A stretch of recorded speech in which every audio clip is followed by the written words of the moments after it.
Good morning. I'm Tyler McCann, Managing Director of the Canadian Agri-Food Policy Institute. Je suis le directeur I'm Tyler général et McCann, vice-président Managing de Director of the politique pour Canadian l'agriculture. Agri-Food Policy Avant de Institute. commencer le Before dialogue we begin d'aujourd'hui, today's j'aimerais vous discussion, reconnaître I que would vous like to nous rejoignez acknowledge de that façon I'm joining you simultanée from de Western Quebec, Québécois the traditionnels et traditional and non-cédés unceded de la nation territory autochtone of the française. Algonquin and Anishinaabe Peu Nation. importe où que nous No sommes matter dans where la we planète, are, we nous should sommes all connectés et recognize and confrontés think about aux peuples autochtones the qui ont laissé indigenous des peoples who were the prérequis first de nos inhabitants terres, of our lands, incluant des nations including matriarcales matriarchal où les nations femmes where ont été women leaders have depuis des been siècles. leaders for centuries. Statistics Canada recently released a report based on data from the 2021 Census of Agriculture that shows that female farm operator numbers increased for the first time since 1991.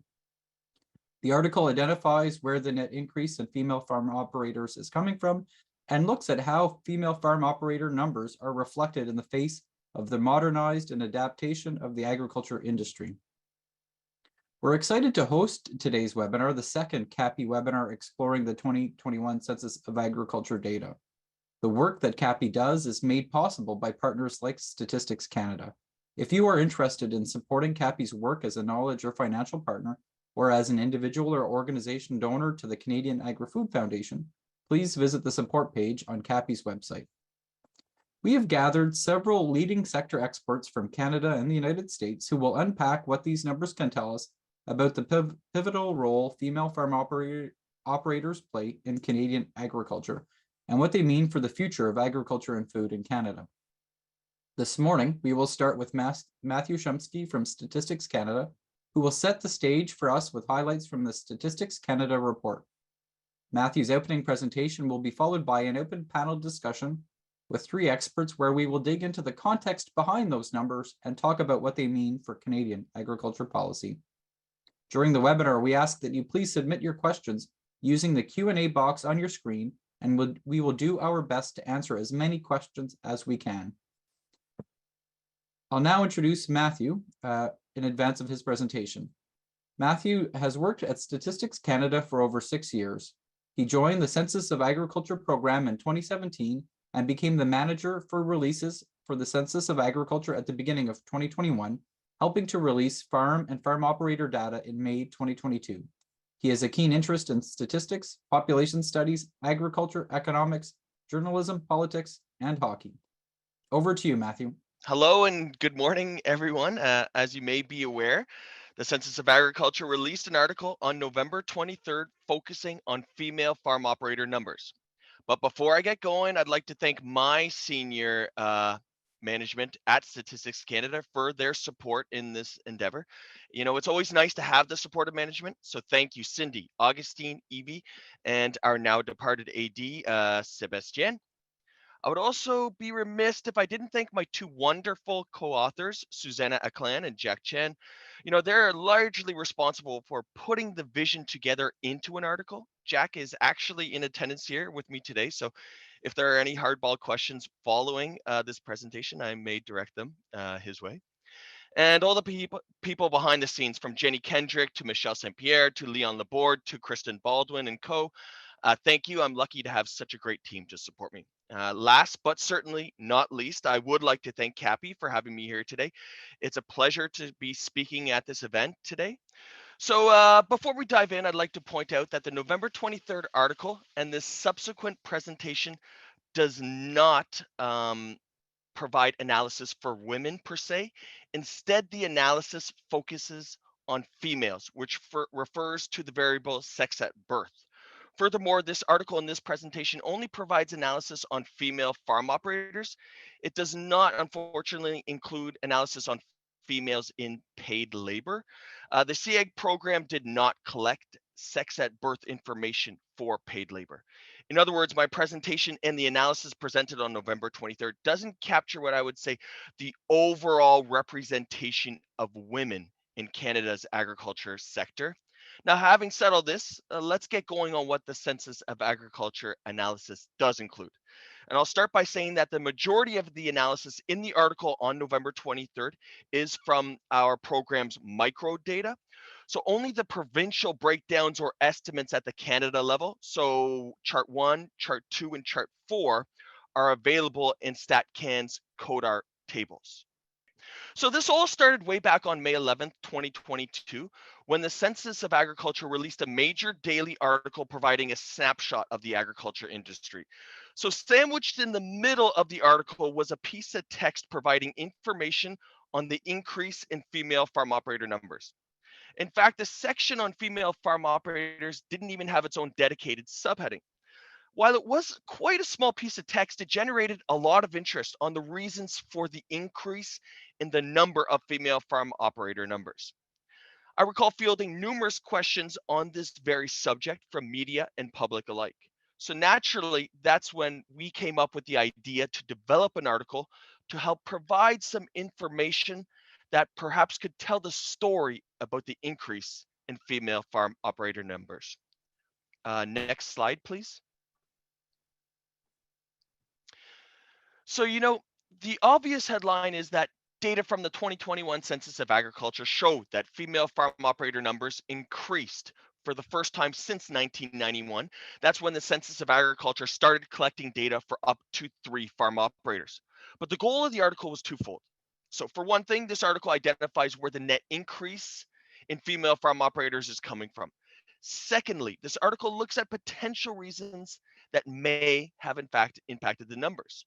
So, for example, recent federal government initiatives, such as the Women Entrepreneur Program, have been introduced to support female entrepreneurs involved in the agriculture and agri-food sector. So, this program was launched in March 2019 and it invested 500 million over a 3-year period. At the same time, the number of female supervisors and workers in technical occupations increased in recent years. So the labor force survey at Statistics Canada reported a 19.4% increase from 2017 to 2021 in the number of combined female supervisors and workers in Canada working in natural resources, agriculture, and related production. Uh, Next slide, please. So before we talk about where the increase in female farm operator numbers is coming from, I think it's really important to note that there was a steady increase in the proportion of female farm operators. So in 2021, 30.4% of Canada's farm operators were female. Now that's up from 28.7 in 2016. And it's not the first time that the proportion of female farm operators has increased between census periods. In fact, there have been several increase in the proportion of female farm operators over the previous 7 census periods. Historical data from the Census of Agriculture show that total farm operators have declined by 32.9% over the past 30 years. In 2021, there were 455 total farm operators reported in Canada. Now that's down from 390,875 in 1991. Now what's interesting here is while the number of female and male operators both declined during this period, so from 1991 to 2021, the rate of decline was steeper for male farm operators. So that resulted in an increase in the proportion of female farm operators. Uh, Next slide, please. Okay, so now we're on to the increase in the number of female farm operators between 2016 and 2021. And as this slide shows, when we take a peek at the data by the number of operators on farms, we see that in 2021, 16,590 female farm operators reported managing 1 operator farms in Canada. That's an increase of 26.5% from 2016. And about 1 in 7, or 14.9% of 1 operator farms in Canada were managed by female operators in 2021. That's up from 11.5% in 2016. Now, this is pretty important because conversely, the number of female farm operators managing multiple operator farms actually decreased by 2.6% from 2016 to 2021. And furthermore, we see that the net increase between 2016 and 2021 in female farm operators managing 1 operator farms was driven by Alberta, followed by Saskatchewan. Now next slide, please. So that'll be slide 7. Now, taking a look at female farm operator numbers by revenues classes or sales classes, we see that in Canada, the largest net increase in female farm operators from 2016 to 2021 was reported amongst farms with revenues from 1 million to just under 2 million, followed by farms with revenues of 2 million and over. So the next largest increase in female farm operators from 2016 to 2021 was reported amongst farms with revenues from 500,000 to just under a million, followed by those farms with under 10,000 in revenues. Likewise, a similar trend was seen for male operators in the 2 million and over revenues class. Now, next slide, please. So this will be slide 8. So turning the page here, we look at female farm operator numbers by age group. And we see that the increase in female farm operators comes from the older age group. So from 2016 to 2021, the number of female farm operators in Canada aged 55 years and over increased by 7,245. It's also important to note that the rate of increase for older female farm operators was more than 5 times the rate of their male counterparts. So in 2021, around 6 in 10 or 60.5% of female farm operators in Canada were 55 years and over. It was an increase from 52.6% in 2016. And amongst provinces, when we take a peek, Newfoundland and Labrador had the largest share of female farm operators in the older age group in 2021, while Quebec had the smallest share. Now, next slide, please. So this will be slide 9 of 17. Shifting our focus just a bit, the article takes a peek at farms that reported organic products and direct sales. And when we did that, the analysis shows that there is a growing number of female farm operators working on farms that report direct sales or organic products. So in 2020, 14,475 female farm operators worked on farms that reported direct sales. That's up from 13,200 in 2015.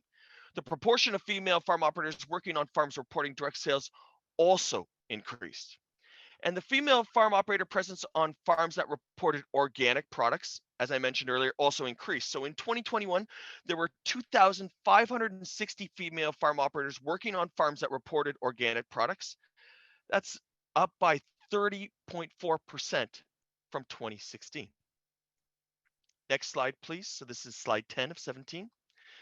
And I think it's important to note here that female farm operators in Canada have wide-ranging skills and expertise that help them play multiple roles on the farm.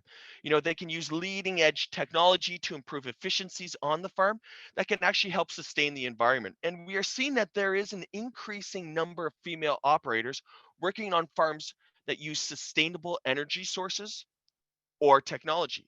The number of female farm operators working on farms that reported renewable energy production actually more than doubled since the previous census, totaling 10,340 in 2021. Meanwhile, the share of female farm operators amongst total farm operators who reported working on farms with renewable energy production also grew from 29.9% to 30%.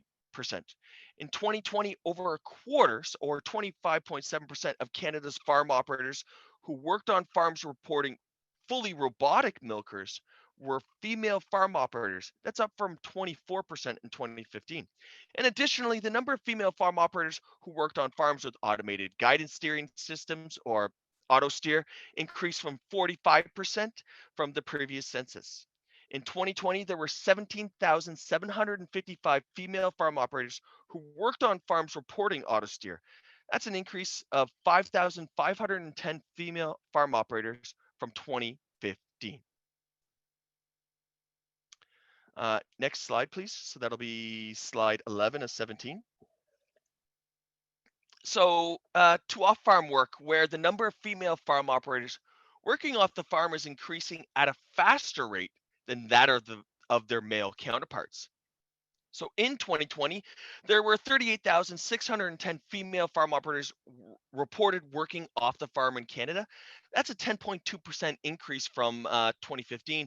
This rise was nearly 9 times higher than that of their male counterparts. Additionally, the proportion of female farm operators who reported off-farm work increased from 44.9% in 2015 to 48.4% in 2020. And this was slightly higher than the rise than that of their male counterparts, which was at 47.5%.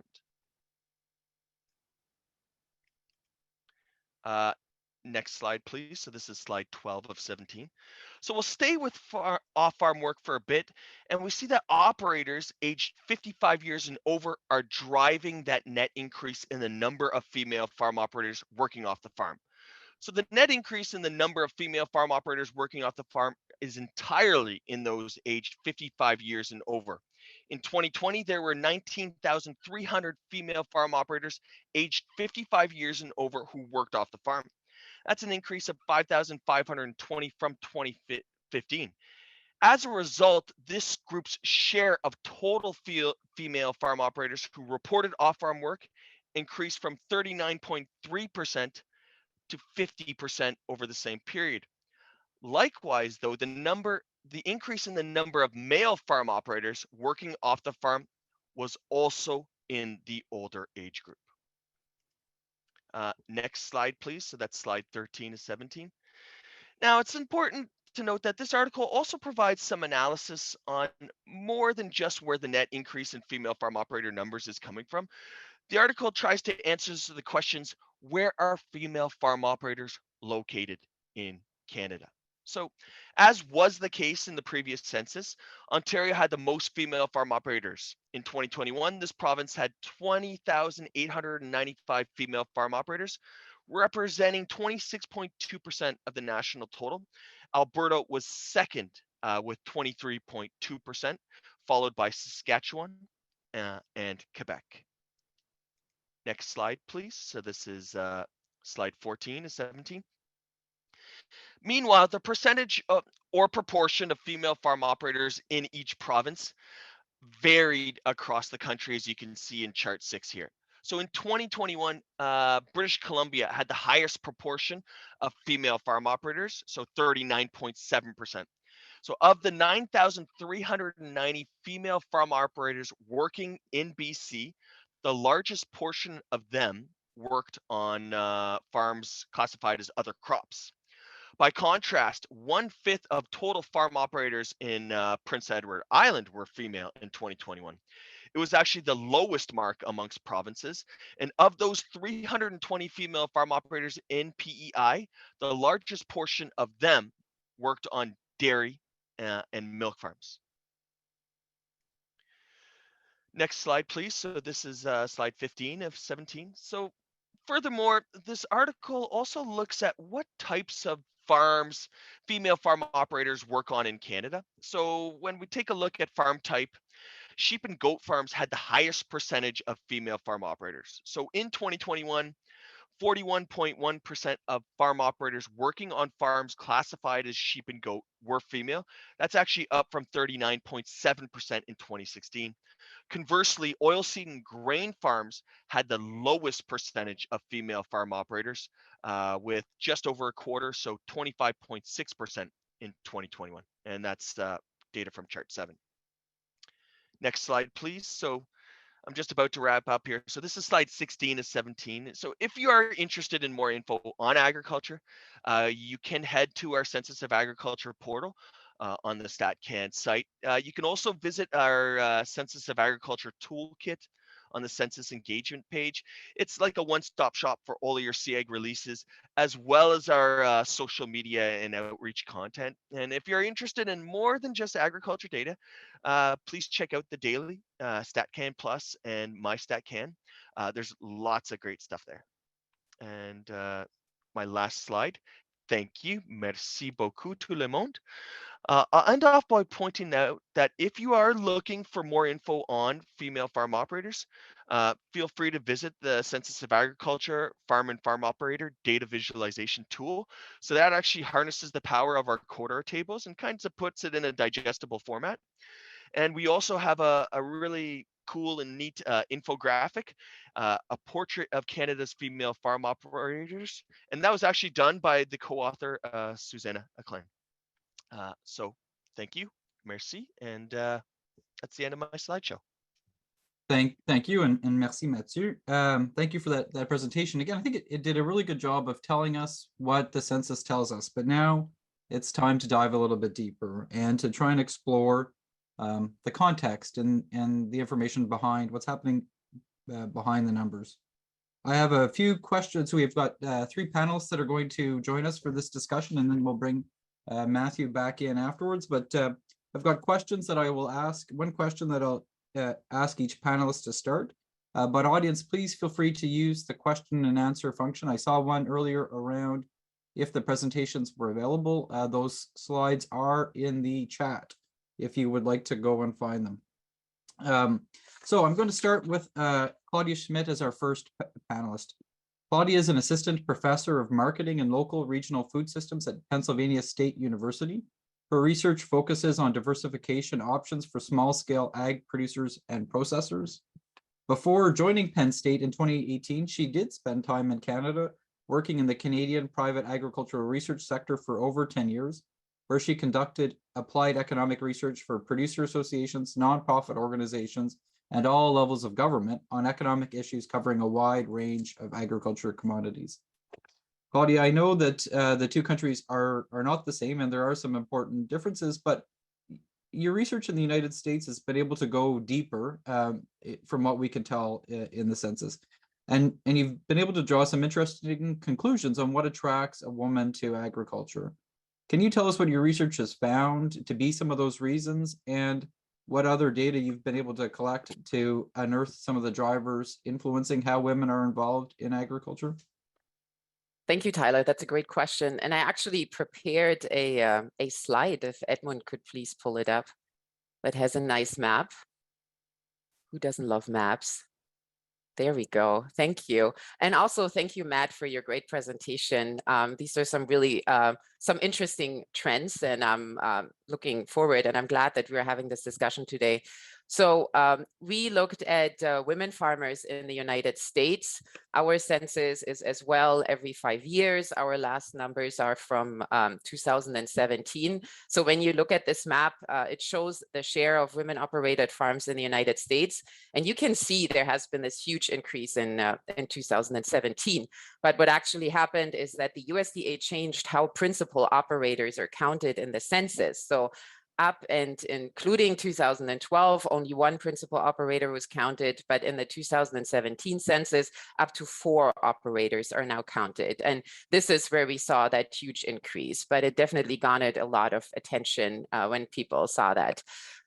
So there's also a new question in the census that asks about decision-making roles on the farm, and I'm really glad that that was included. So women farmers are more involved in record keeping, financial management, and male farmers are more engaged in cropping and land use decisions. So these new changes are great, but it's very difficult now to analyze trends over time. And I also dug up some new numbers. So in 2019, we have numbers from the Agriculture Resource Management Survey called ARMS data that's not publicly available. And that shows that more than half, so 51% of all farming operations in the United States had at least one women operator. So that's a bit more than the Canada numbers show. But also the principal operator is can only be found on 14% of operations. The largest share where women are principal operators are poultry farms and other livestock, and that was also very high in Canada. So when we started our research, and you can see the paper down there, I put a reference over there, we were surprised that there's not much economic research available that looks at women farmers in the United States, but there is a lot of economic research about women farmers and their role and their needs in developing countries. So there's definitely a research gap here in the United States and in Canada. But there's some great rural sociology research out there, and that really highlights the constraints that women farmers are facing. So for example, lower profitability of operations, constraints to networking with other female farmers, but also breaking through that old boys network, and then general lack of government support. And then there are also challenges in accessing financial support and loans. And then there's also a challenge in buying farmland. And that's both historically and ongoing. So this has been very well documented in the literature.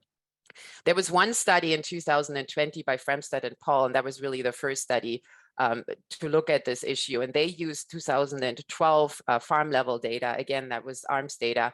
And they found that female farmers on average earn 40% less than male farmers. That's a very powerful finding. And so what they said is that farming is one of the most unequal professions in the United States today. And we drew from the entrepreneurship literature, and we looked at different economic factors that push or pull women into working for themselves in agriculture. And a disclaimer, very important, our results do not establish causality. So what we found is that women-operated farms are more likely to be found in urbanized areas where you have more consumer-oriented agriculture like agritourism and direct sales, where we have smaller farms. And you can also see that on the maps. You can really, they're concentrated in the coastal areas where you have all the population centers in the United States. The share of women farmers is also higher in counties with higher farm numbers, which is important for networking, and also higher in counties with a higher stocks of social capital. More women are pulled into farming in counties that provide more availability of childcare, higher income levels, and a more equitable income distribution. And before I conclude, I just want to quickly touch on the support that's provided to women farmers. So the USDA recognizes women as socially disadvantaged farmers and ranchers. So they're entitled to loss compensation, loan assistance, and cost share programs. And then there is also something called Annie's Project. And that's an educational program that was developed by the USDA's risk management agency. And they provide education about production and financial management skills. And then we have a lot of women-only farm networks. One example is WAGN, the Women Agriculture Network. There are a couple of states in the Northeast that are working on improving the whole networking capabilities of women in ag and their education. And when it comes to more data, it's not like what I have. It's more, endless research question for the United States and for Canada. It would be very helpful to evaluate so financial and loan data would be very helpful to evaluate the access of women farmers to resources. Social network analysis would be great to see the networking differences between men and women and how that impacts the profitability of their farms. And then more analysis is needed on the impact of women farmers on their communities. And so there's a huge gap of research. Thank you. Yeah, thank you, Claudia. So I want to go back and just in the research that you did do, were you able to draw any insights as to why, you go back to this finding from the earlier research that farming is one of the most unequal professions. Do you have a sense as to why that is, or what conclusions can be drawn about it? Is it because they tend to be in these smaller farms, or they tend to be in different sectors, or do you think that there are other forces motivating that? Yeah, I mean, we looked at county level data, but what I can tell you from other research in the rural sociology literature is that women also have other goals than men when they enter farming. Women take on multiple roles when they have multiple caregiver roles. They play an important role in their community. And for many of them, profitability is not the most important goal. So this is why we also have that difference in profitability. They're also, yeah. Well, and again, and I'm sure that some of our other panelists will have some views on this too. And so we'll go through and we'll come back to this question after. Thank you for that, Claudia. So our next panelist is Joe Dickinson. Joe is a feedlot director with Beef Farmers of Ontario. He owns a birth to beef farm in Oil Springs, Ontario, and has customers from Windsor to Guelph, with the majority being in the Sarnia area. He's a graduate of the University of Guelph and recently returned to academia as a part-time instructor at both Lambton College and the Ridgetown campus of the University of Guelph. Joe's been a director at large with the Ontario Federation of Agriculture, the Ontario Quebec rep at the Canadian Young Farmers Forum, and is a proud past president of the Junior Farmers Association of Ontario. Joe, I appreciate you joining us today, and I'm going to go back to preface my question with something that Claudia made in a comment. Often agriculture is seen as a bit of an old boys network. You've been involved in different associations for a long time, and probably if you look across the boards of many of those associations, they don't do a good enough, don't really accurately reflect the diversity that does already exist in agriculture today. But it was interesting that, in 2021, Beef Farmers of Ontario was one of the first ag associations to really adopt a statement of values on diversity, equity, and inclusion. And I want to get your perspective on that, and how associations, the boards representing farmers across the country are addressing this changing landscape. Sure, Tyler. To be honest, if we look back at the whole picture of things, the Beef Farmers of Ontario started this process in 2012, long before I ever showed up. And because prior to that, it was called the Ontario Cattlemen's Association. We see a lot of beef organizations still use that terminology. And quite frankly, the choice of BFO wasn't necessarily made as a DEI situation, but it was a happy bonus, because they wanted to be a little bit more clear about what they were.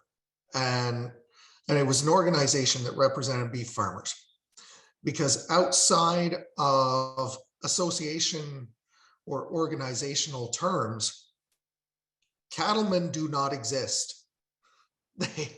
They're farmers, they're ranchers. I've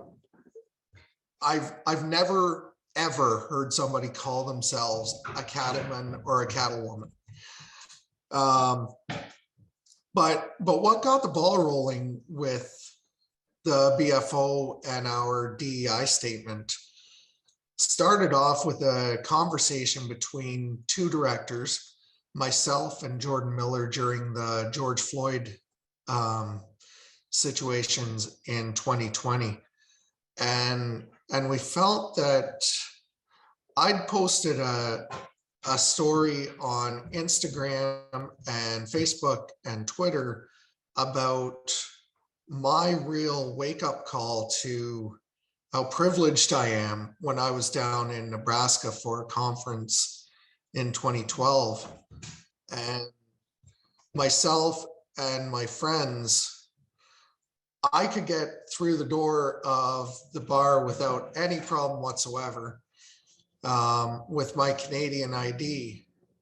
But when my friends from Dominica and the Bahamas and Trinidad and Tobago tried to enter, they were asked to show either a passport or not enter, because that bar would not accept an out-of-state driver's license, which was news to me, because last time I checked, we in Ontario are not part of Nebraska. The difference was in the tone of our skin. And so that started the conversation. But what helped keep everything going was the leadership at the top.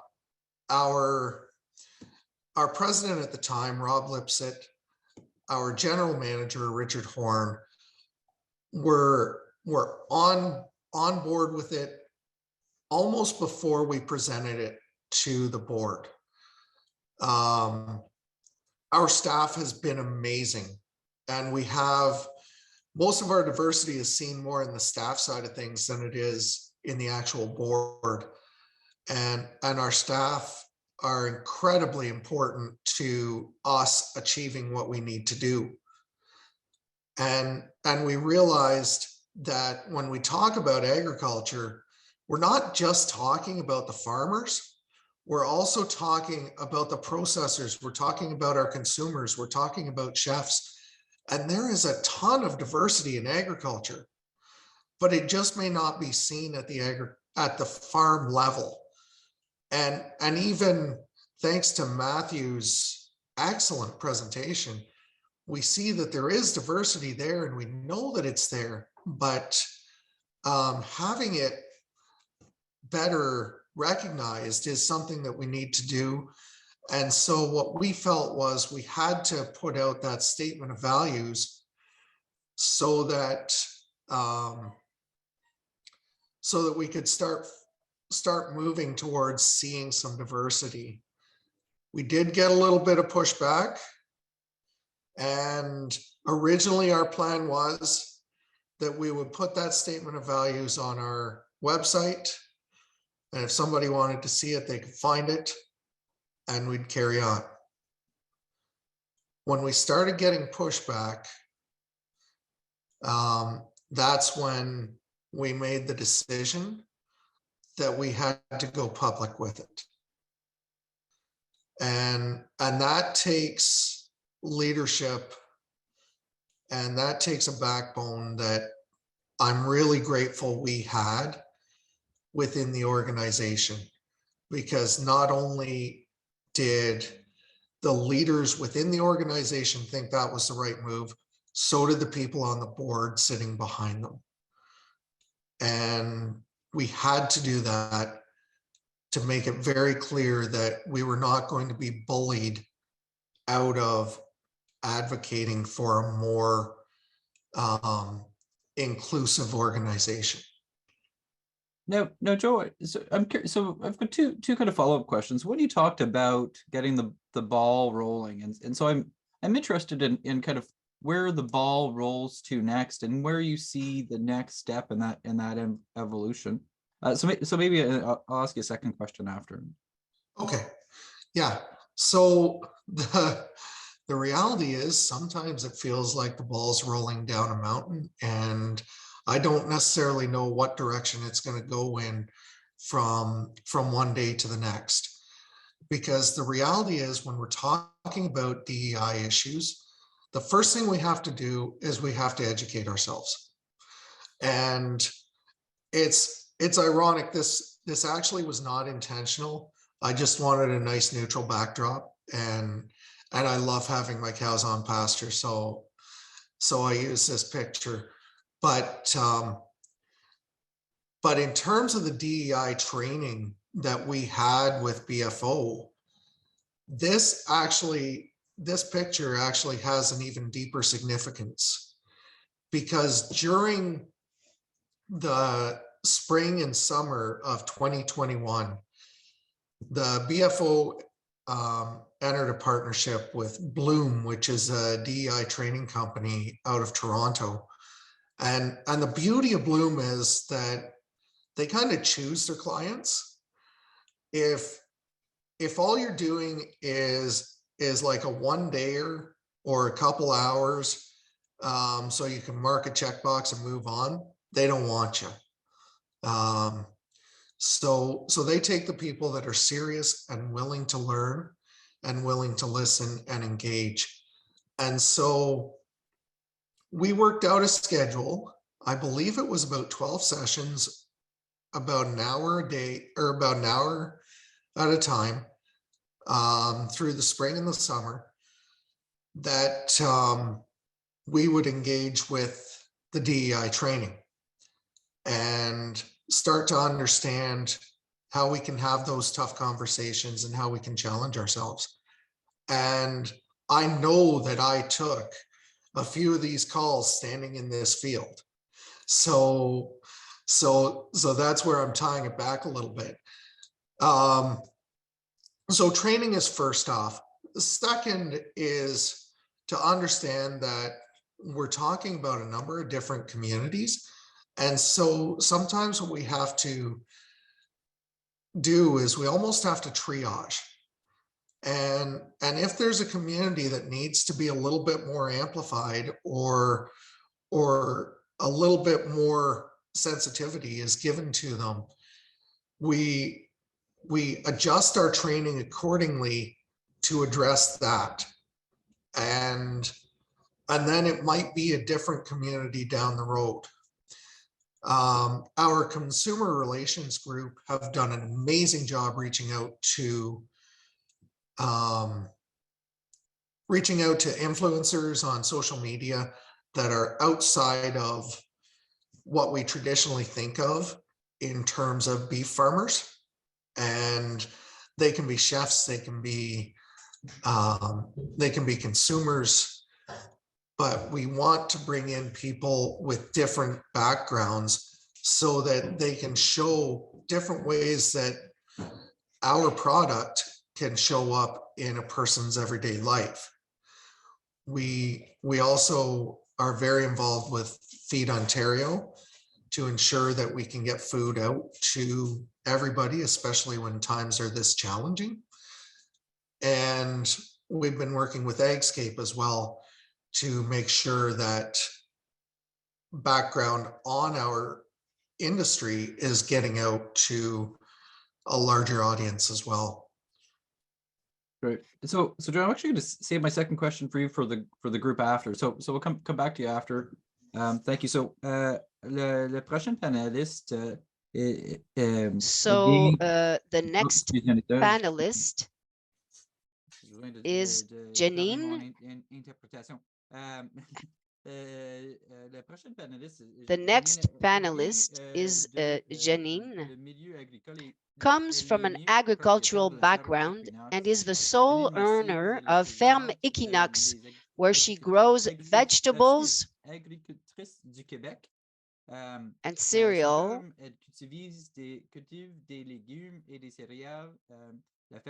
She grows vegetables and cereals, and the farm also offers agri-touristic activities. Janine is an officer and Knight of the National Order of Agricultural Merit, has been the provincial president of les Agricultrices du Québec since 2017, a member of the General Council of the Federation of Quebec Farmers, Union des Producteurs Agricoles, as well as a member of the Board of Directors of UPA, International Development, and the Council of the Status of Women. Janine, thank you for being with us this morning. According to Statistics Canada data, there is an increase in the proportion of female farm operators. My question is, are we currently seeing what has always been the case? Are these statistics reflecting reality, or is the reality of agriculture changing? When you consult your members and your organization, are things really changing? Are you seeing a real change? And are there more women involved in agriculture, or are the statistics catching up what has always been the case? Well, first of all, thank you for welcoming me in this event. And I would also like to thank those who participated in the research.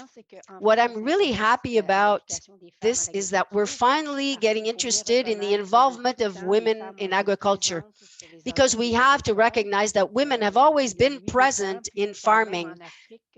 Even in Africa, it represents 80% of women are involved in agriculture. So women have always been present and have always taken a role. What is changing currently is the entrepreneurial aspect. Women are more and more involved in entrepreneurship.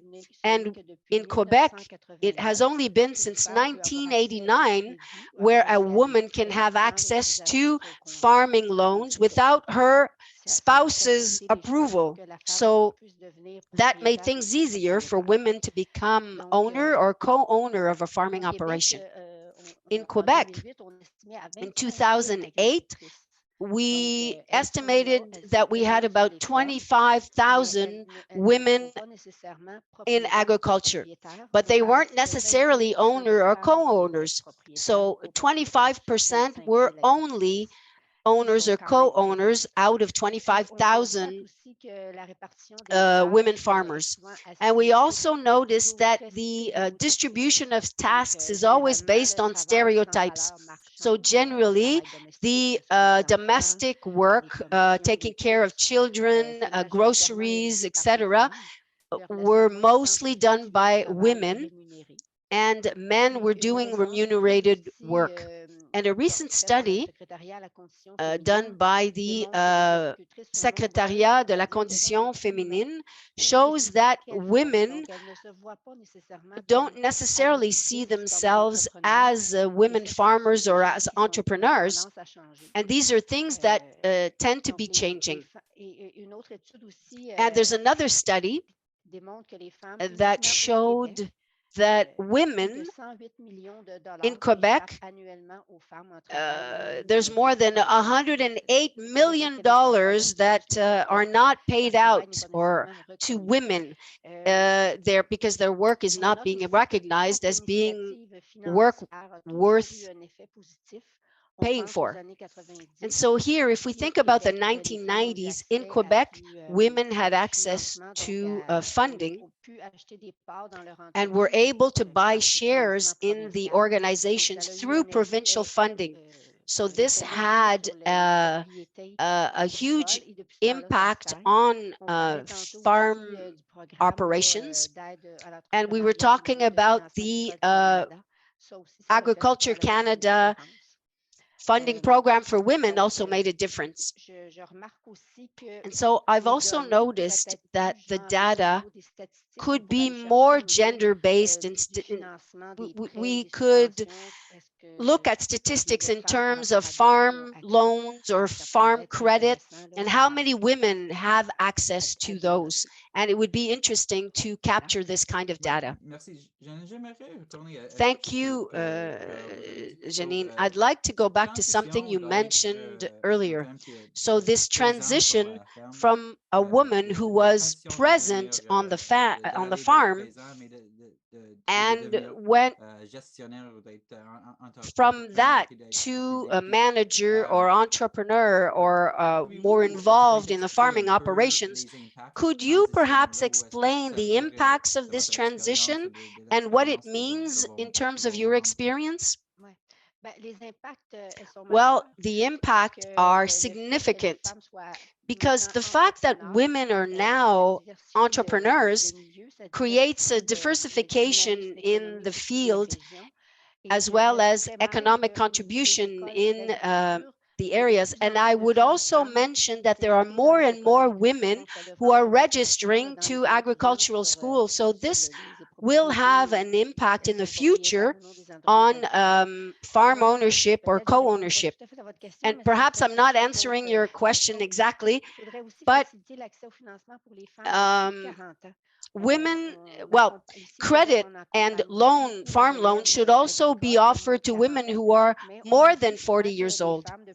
Often we're told that the women who are 40 years old or more often have to give succession to younger women, and they have to find another role to play or another task, not necessarily outside of agriculture, but these women tend to be forgotten because they can also be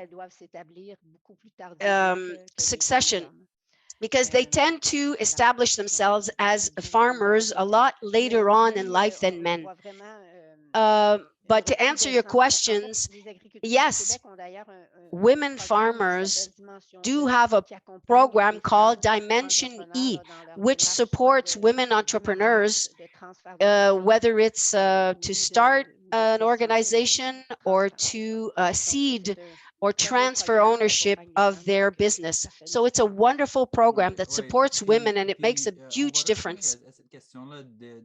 And we'll go back to this question about policies and how we can better involve and support women in really becoming entrepreneurs, as you mentioned. But I'll start with questions for all the panelists. I will bring back into the discussion Matthew from Statistics Canada and his colleague Jack. And I'm going to actually start with a question for them from the audience, because I think it does get to kind of the heart of the discussion, and it came up in our discussion with Janine. But we'll ask Matthew this, but then we'll ask the other panelists to comment on it as well. so can you, Matthew, again, confirm how the survey defines a farm operator? Is it the question is it the same as a farm owner? Could it be the farm manager? And what if a male and female are together cooperators? So Matthew, I'd like you to give the official StatsCan answer to that, but I'd like the other panelists to really speak to how this plays out in reality. Yeah, sure thing, Tyler. I was actually trying to answer that question within the Q&A function there, but I wasn't able to execute it. We do have a Census of Agriculture guide, which includes a dictionary. So for us, the Census of Agriculture, the farm operator concept refers to those person responsible for the management decisions in operating the operation.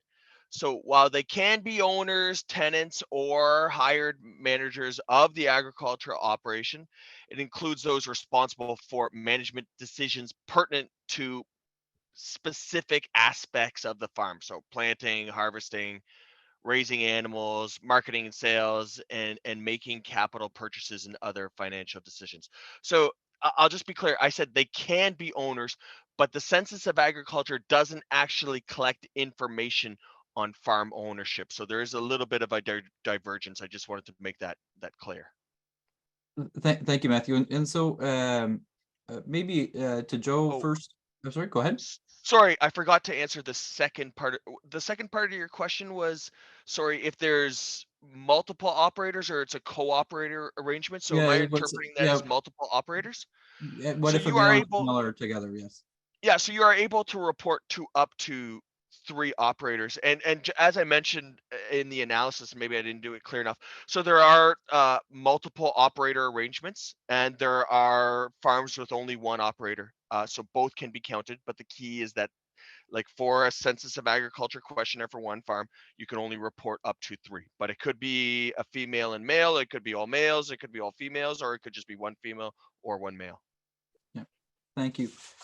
So my question to Joe and Janine is, does that definition capture? I think Janine touched on this already, but you know, how do we go from that definition to understanding the real involvement and implication of women on the farm? So Joe, maybe to you first, and Janine second.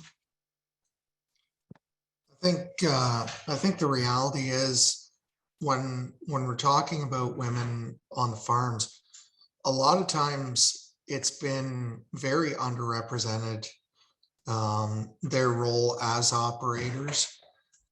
I know a pile of, and Matthew touched on this in his presentation, I know a pile of women that never would have considered themselves to be the farmer, even though they were doing just as much work on that operation and keeping that business going as the man.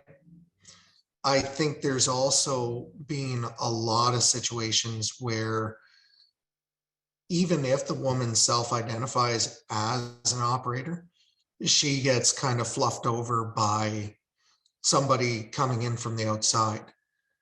And there's a lot of times, and I think now we're starting to see a little bit better acceptance of their involvement, and I hope that it continues, because I know we didn't have a John Deere on our farm for a while, because when Mom went to get a price for a John Deere tractor, the salesman told her to send her husband in and they'd make a deal.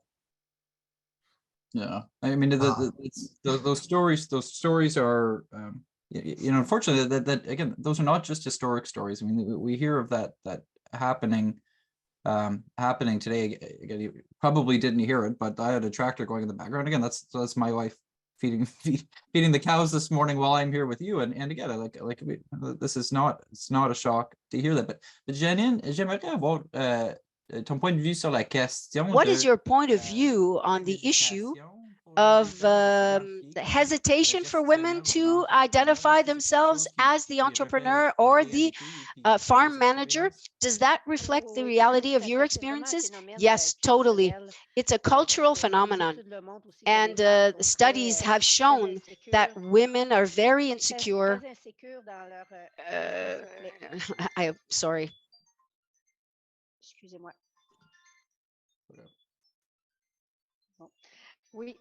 Yes, women tend to be very insecure in terms of their involvement on the farm. And I find that here in Quebec, we've had a lot of provincial support in order to foster women's involvement. And I believe that if they found themselves a part of decision-making instances, they could make things move a little quicker.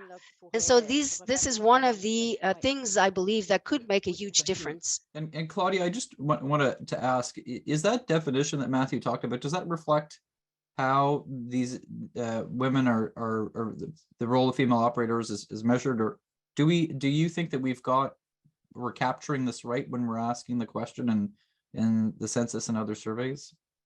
Yeah, I mean, as I mentioned before, a change that the ERS made on how the role of women is now captured on the farm or between the genders is now that they look at, what are their decision-making roles? And I think that would be a great first step to collect this information.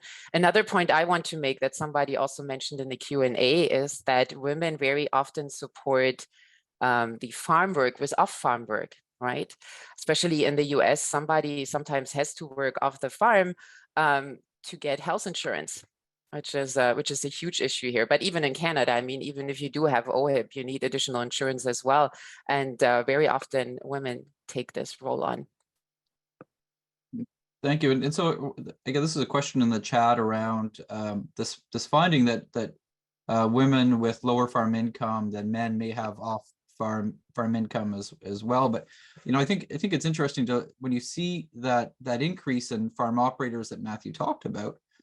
We have this increase of 3,300 in farms that are making $500,000 of revenue or more. So we do see this as a growth of women at the same time, and these really large farms. And so I'm curious as to, again, whether or not someone would like to speak to how this dynamic is playing out. So we've seen the increase. We've seen an increase in women farm operators, but we've seen an increase in single farm operators who are women, and we've seen an increase in single farm in women as farm operators in these highest revenue classes on farms. I think that maybe, Claudia, is a bit different than what you see, where you see this really high representation of women in the United States and more diversified farms. Or how do you see that playing out? There are just so many things that play a role here.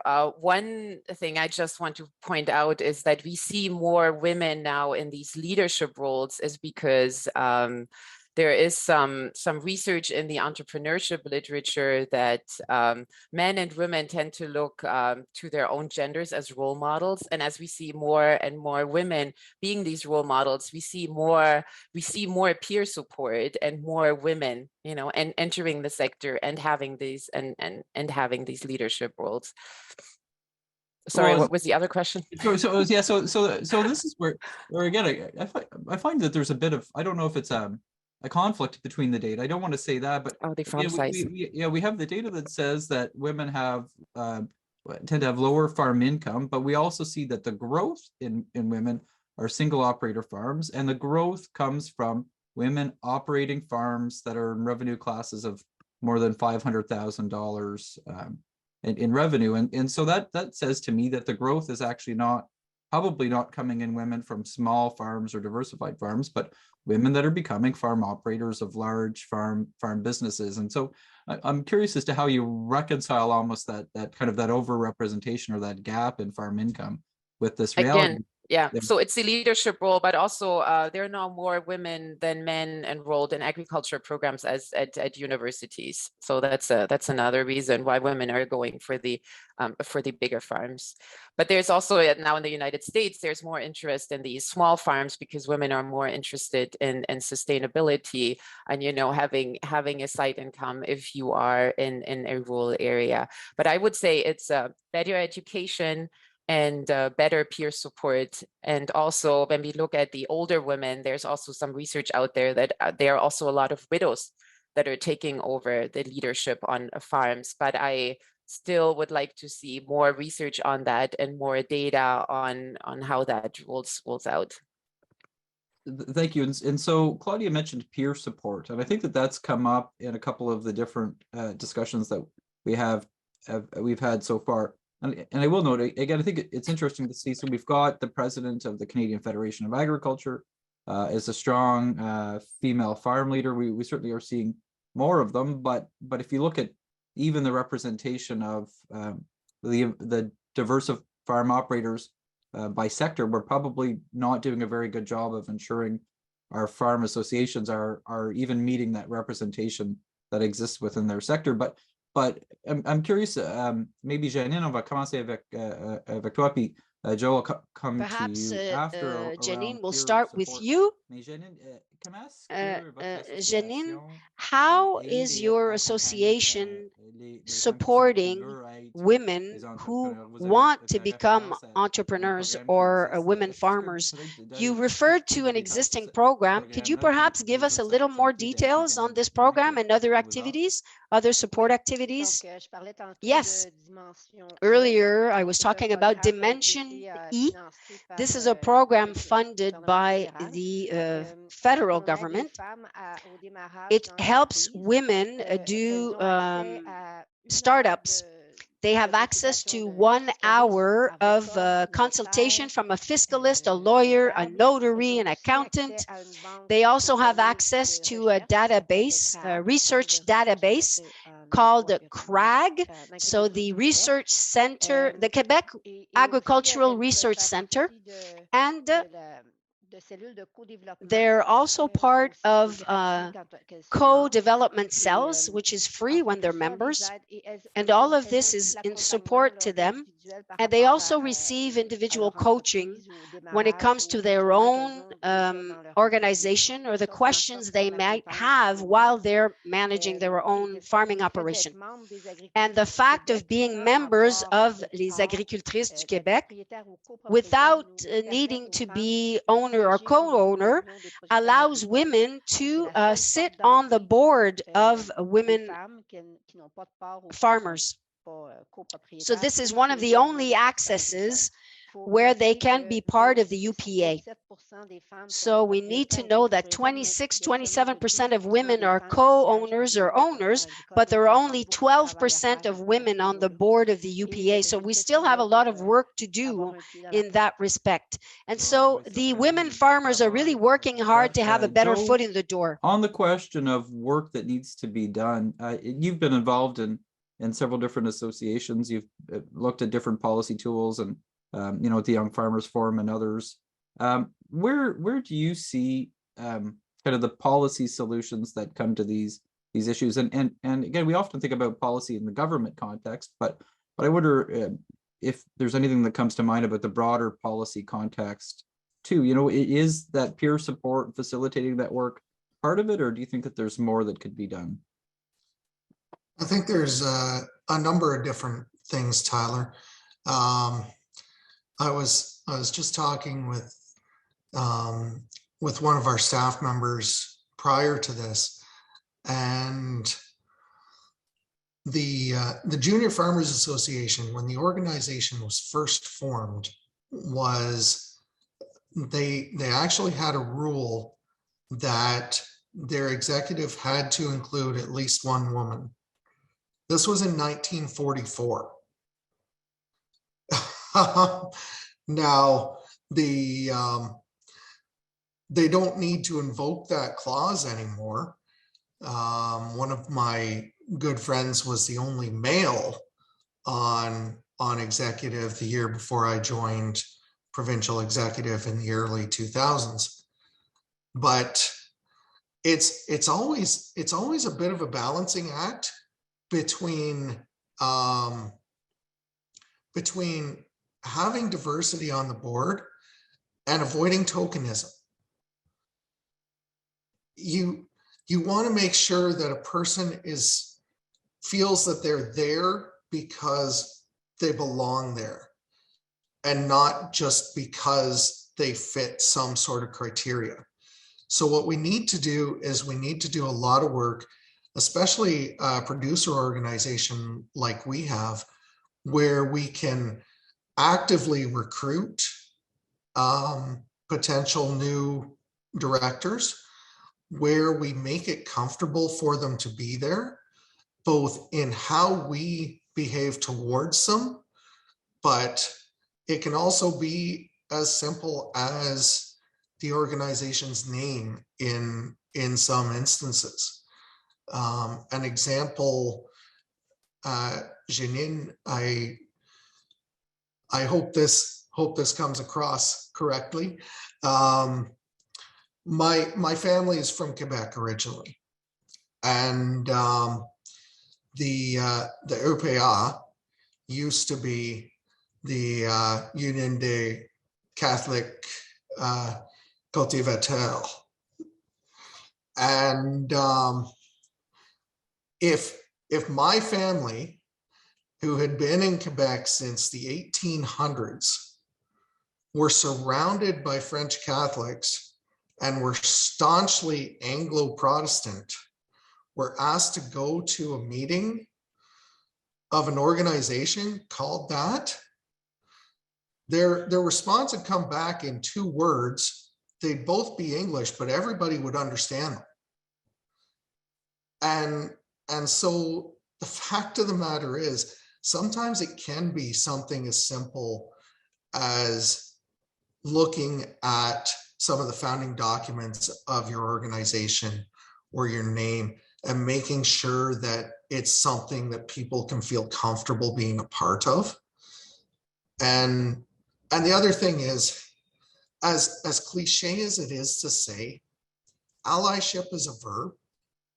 If we want people to be involved and we hear something that's offline or out of line, we actually have to stand up and say that it's out of line, because otherwise, by standing by and being quiet, we're giving tacit acceptance to that. And if we want these really good leaders that are out there to come into our organization, we have to make it a place that they want to be.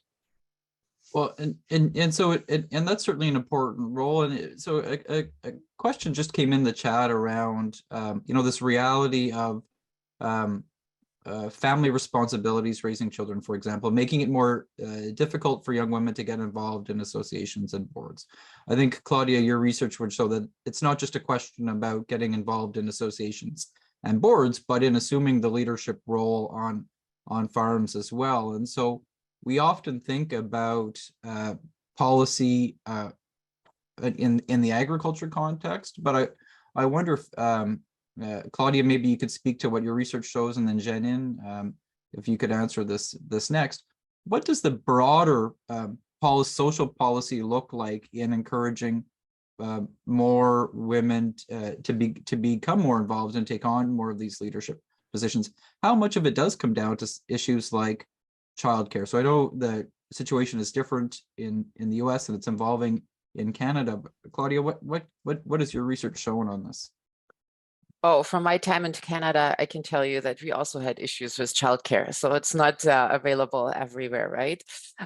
Yes, childcare is definitely an issue, but then it's also access to resources. And this is what Janine said as well, financial resources. And Diane mentioned in the chat, very rightly, we should investigate patriarchal patterns of land ownership. Do women have access to land? Do they get discriminated against? And then another part of information, what is missing as well, I don't think many people are aware of the potential benefits that women farmers are providing to their communities. looking at, they're meeting a lot of social needs in their communities on top of being on the farm. And there was actually some research in some rural economics research in the States that showed that counties with higher share of female-owned businesses, so that was not ag specific, but they had smaller increases in unemployment rate during the Great Recession. So women were less likely to let workers go. So this is just on top of everything else. The research, I know I'm a researcher, I'm advocating for myself here. I mean, we just need so much more research in this area, and this is really just starting. Yeah, interesting. And so, Janine, d'après vous, quel est Janine, le rôle according de to cette you, plus grande what is the question role of de this sécurité greater hors des question politiques of agricoles? Comment est-ce que, outside of la agricultural question policies when it comes des to garderies peut avoir un daycare? impact sur l'implication des femmes dans How cette can it have an impact on the involvement of women in farming? Of course, it can have a significant and major impact. You need to understand that atypical hours are not only reserved to women farmers. You can think about women police officers, women firefighters. And so to just ask to have daycare centers for women farmers, I don't think the government would get on board with that.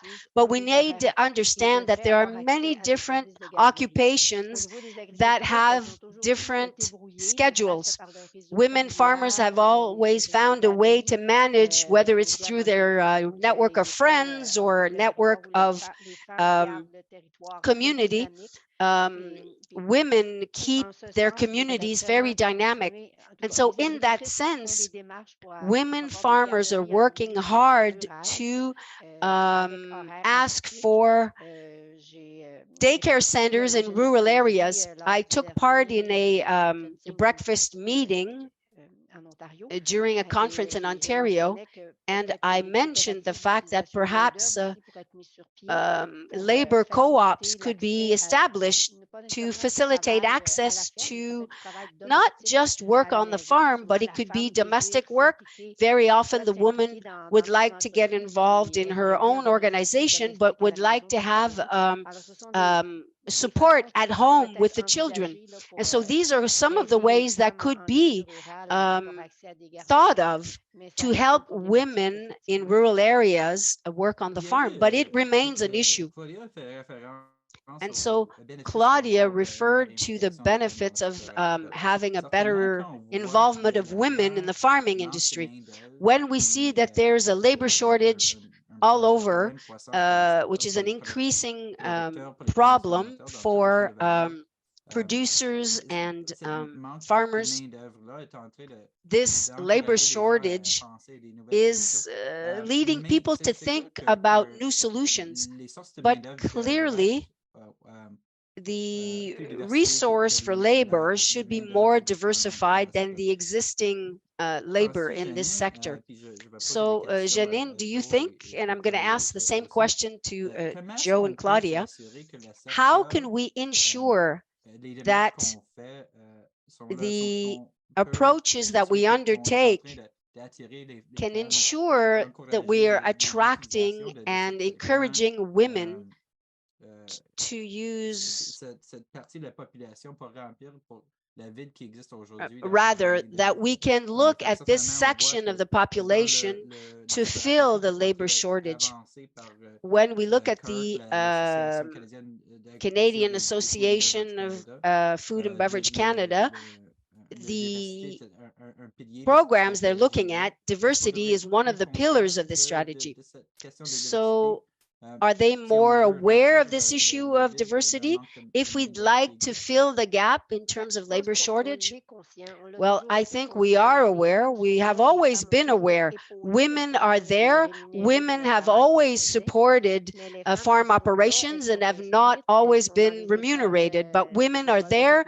They're educated. They are going to universities to study agriculture more and more. So the gap is not because we can't attract them in farming. They are there. They just need to be recognized. We need to continue to support them either through adequate policies, government policies, through entrepreneurship policies, because certain employers, we need to ask if they really take women's skills seriously in the farming area. So there's also this cultural aspect that to take into consideration. All of these feminine breakthroughs are very fragile. If I can quote Simone de Beauvoir, who said there only needs to be an economic crisis or social crisis or a pandemic to push women back. And so we always need to remain prudent. We need to create awareness with the decision makers.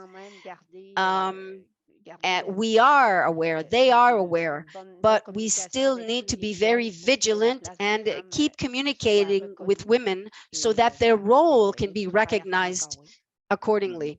And we still have a lot of work to do. So, Claudia, just on that question of benefits of having more benefits of recognizing the role that female farm operators, women, are already playing as leaders on their businesses, but in getting more women involved as part of the solution to the labor gap that exists in agriculture. Can you just speak to kind of how do you measure those benefits? What does it look like, and what's your sense of what they are?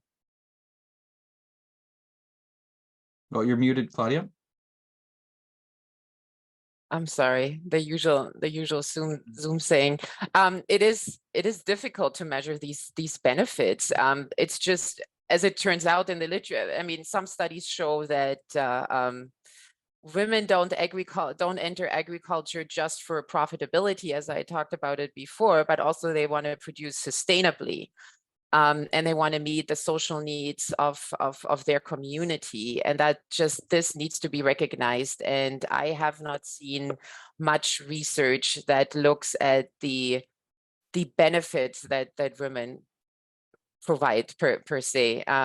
Another important point is also where more research is needed, is that we need to look at discrimination as well, and not just in the United States, as well in Canada, like the whole access. Thank you. To resources. And Joe, do you want to maybe touch on this question of benefits and kind of what you see as the benefit of having more women involved?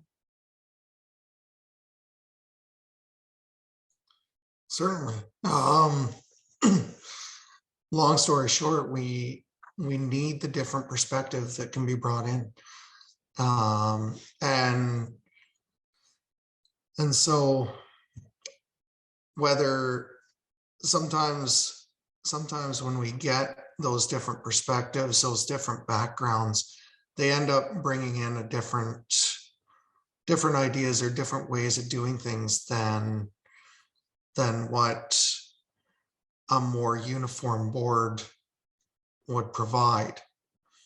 But for the most part, when it comes to this, I'm going to step back and let Claudia and Janine address those issues a little more fully, because I feel that it's maybe more for me to support that sort of view than to push. Well, and so what I'm going to do is ask everyone the last question. So you won't get to step back on this, because I want everyone to answer. What the census data shows is what's happened in the past. But if you think to the future, I think we've heard, this discussion already that if you look at ag schools across the country, we've got more and more women enrolling in them. We know that these trends have certainly the trend of the proportion of women has been increasing. Nice to see the absolute numbers increasing as well in the statistics release. But I would like to ask the panels and maybe Matthew, I'll go to you first, and I know this is stats kind of officials don't like to forecast the future, but what do you see as the potential going forward, and maybe what will stats can be doing in the future? And then would like to ask all of the other panelists to speak to how they see this playing out in the future as well. Yeah, you're right, Tyler. I'm basically going to give you the boilerplate answer. I don't really I'm very trepidatious to provide forecasts. You know, what you look in the past can be an indication of what you can continue to see move into the future. That's not always the case. That being said, I haven't seen any outliers that indicate that things are going to drastically change in terms of the trends we have seen. To answer your question, I guess. Thank you. Claudia, how do you see this playing out in the future? I'm gonna provide a positive outlook. I think that the recognition of women farmers is going to increase, especially with releases like StatsCan is doing right now, right? People will be more aware of this.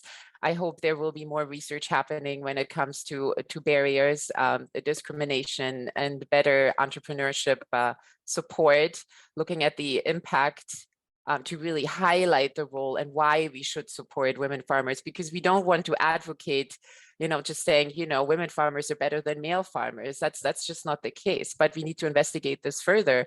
And I do think, especially with the COVID pandemic, direct to consumer sales and agritourism, and Janine is involved in this as well.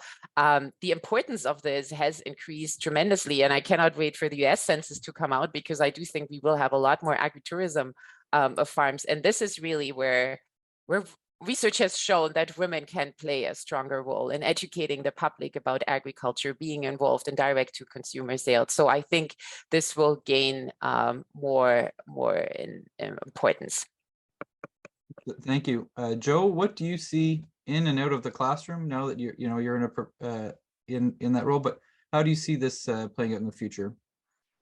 So first off, I'll echo some of Claudia's statements.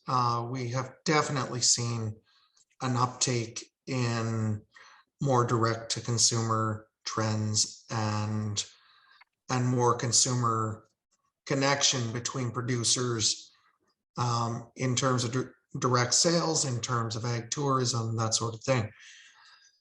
And I mean, even on my own farm, we have had discussions where my wife may take on a little bit more of the direct marketing side of things as she looks for a place within the farm. I think in terms organizationally, I think we will continue to see more and more female leadership of organizations. And I expect that we will see more and more diversity coming to those organizations, in part simply because as numbers continuously have a trend downwards, we're going to be drawing from smaller and smaller pools, both men and women. And those people are going to be standing out more and more so. The reality is, at the end of the day, I think the work that's going on right now in organizations for more training, more board governance, and more DEI sort of approach is going to make a more comfortable space for more voices. And I can only hope that continues. Thank you. Janine, c'est à vous la dernière réponse ce matin. Over to you for the last answer this morning. Are the conditions ripe to ensure that these trends continue and that we'll see a further increase in the number of women farmers? Well, as Claudia mentioned, I'll be optimistic. I noticed that agriculture is becoming more and more feminized or feminized. We're talking about proximity, we're talking about environment, we're talking about climate change. Women tend to be more sensitive to this. And so all of this put together make me very optimistic about the fact that agriculture will become more feminized and women will become more and more entrepreneurial. And I think they will come out of the shadows and become more visible and more recognized in their own sector. Thank you very much. And we can see that women are, or rather the numbers show that they are being more recognized, but we hope that they will be even more recognized than the numbers show. Thank you very much to each and every one of you for being with us this morning. With us today. I very much enjoyed the discussion.